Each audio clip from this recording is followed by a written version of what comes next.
Remember, for transition questions, don't worry so much about the transitions to start. Let's just go in here, kind of see if we can feel it out, what sounds right, what doesn't. In 1885, Chinese-born California resident Mary Tape became a hero of the Asian American civil rights movement. In January of that year, she won an anti-discrimination case in the California Supreme Court. In April, she wrote an open letter criticizing her local board of education for discrimination. Both actions are remembered today as historic stands against racism. So this is two things, right? So maybe I'm looking for a word like and, right? A continuation. But these are just two separate ideas. So for instance wouldn't work because that second thing is not an example of the first, right? They're just two separate things. She won this case and then she wrote this letter. They're not like related in the sense that they're not the same event, right? It's not an example. Writing the letter is not an example of winning a case.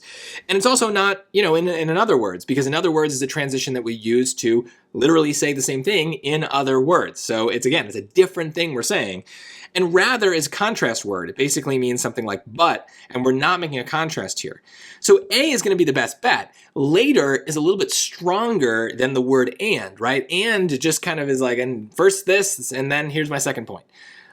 Later involves this idea of time, which normally I'm skeptical of on these questions because usually the passage is not inserting the idea of time, and yet the transition word is. But here it is, right? I mean, January, April, January is first, later comes April. So this makes sense. They are adding a little bit of chronology. So it's not like we're picking this reluctantly. We have proof that time is a component in the story, so we have more confidence that it's right.